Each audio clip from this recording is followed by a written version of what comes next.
Today we're going to go to Kyle, which is a southern suburb of Austin. Kyle sits between Butte and San Marcos along I-35. It's about 20 miles from Austin and about 50 miles from San Antonio.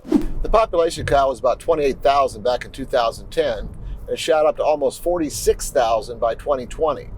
That makes it one of the fastest growing cities in all of Texas. Heading south on 35 from Austin, the first exit in Kyle is Kyle Crossing. With all the retail and commercial development here, your first impression is going to be, wow, this place is really booming. The shopping complex is called the Dry River District. There's a Costco and a Home Depot, along with Evo Entertainment, which has movies, games, and bowling. The next intersection along the I-35 frontage road is Kyle Parkway. There's an H-E-B Plus right on the corner, and on the other side of Kyle Parkway is more retail and restaurants, with Target and Kohl's as the anchor stores. On the opposite side of 35, there's even more shopping. There's a Walmart, and an Academy is on the way. As you can see, all of this is right off the interstate, so all of this is easily accessible from anywhere in the Kyle area. The next exit off of 35 is Center Street, which cuts right through hometown Kyle. If you haven't heard of the Texas Pie Company, you can just stop in and find out why everybody in the area already knows about it. I recommend the pecan. One bite, and you're going to be hooked. There is an activity center, a gazebo, and a small park right in the middle of town.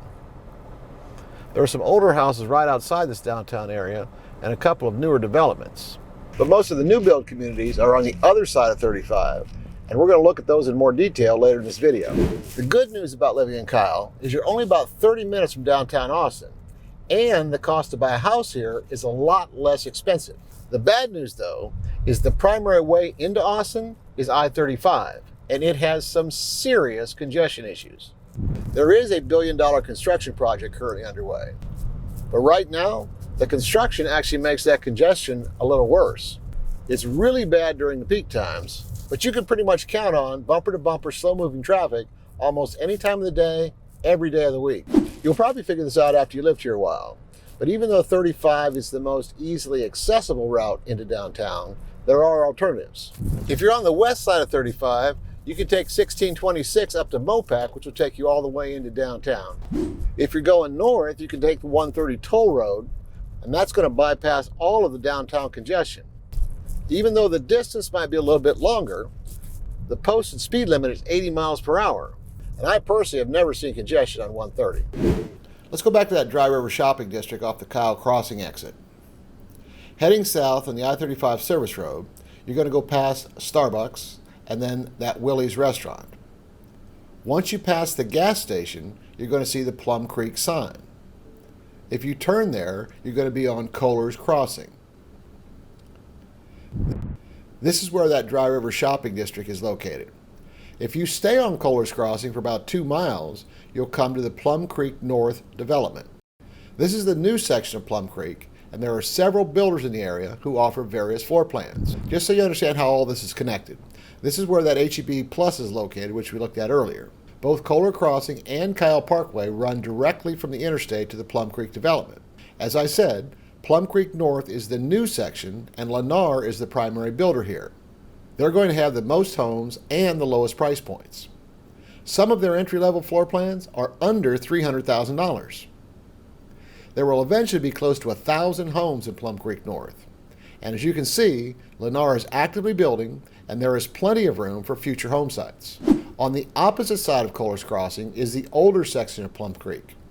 The first homes here were built in the early 2000s. There is a golf course in this section of Plum Creek, and some of these homes are both bigger and more expensive than those entry-level homes in Plum Creek North. Another interesting aspect of this section of Plum Creek is all the garages are behind the houses, which means the front door-facing streets have a retro feel. The trees are more mature than in Plum Creek North, and you'll notice the fences are not nearly as high as privacy fences in most other communities. Now, I'm not going to show you every subdivision in Kyle, and I'm not going to talk about every builder that builds in this area.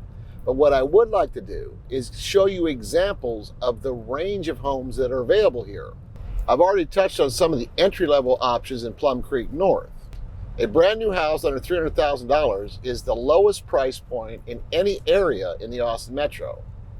But there are also a lot of mid-range and higher-end homes in the Kyle area as well. Let's go back to that Center Street exit off of I-35. Earlier we went west into Old Town Kyle, but to the east is a lot of newer housing developments as well as a lot of undeveloped land. Now on this side of I-35, the road is called FM 150, and for the most part, the further east you go, the newer the houses are going to be. This is one of the first developments you'll come to. It's called Four Seasons Farms. These homes are about 10 to 15 years old, and you'll see that there's a combination of 1 and 2-story homes in various sizes. A little further east on FM 150, you'll come to new home developments like Cool Springs. Most of the homes here were built by Lennar, but there are also some Milestone and Meritage homes in Cool Springs. Now the sign out front says they're in the final stages of Cool Springs, but I want to show you something.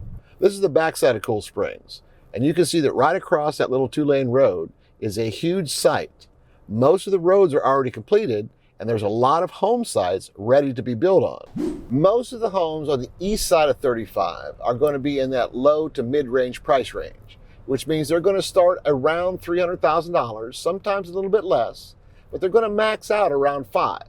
Back on the west side of 35, west of that downtown area, you're going to find homes that move up into the higher end of the price spectrum. This is Cypress Forest, and this development is nearly complete. These are David Weekley and Scott Felder homes. These are much larger houses on bigger lots. There are some nice hill country views on this side of 35, and prices on these homes will be higher than in some of the developments we looked at earlier, especially on the east side of 35. There is also the Six Rivers Master Plan community, which still has several more phases to be built out. You can choose from homes by Taylor Morrison, Perry, MI, Highland, Coventry, and Pulte. Some of these homes are going to have 70-foot lots, and you can see that many of them will be 3,000 to 4,000 square feet. Kyle is a booming area, and there are homes here that can fit just about any budget. If you think you might want to buy a house in Kyle, you are going to face some obstacles, but this video will help you identify what they are and come up with a plan so you can overcome them.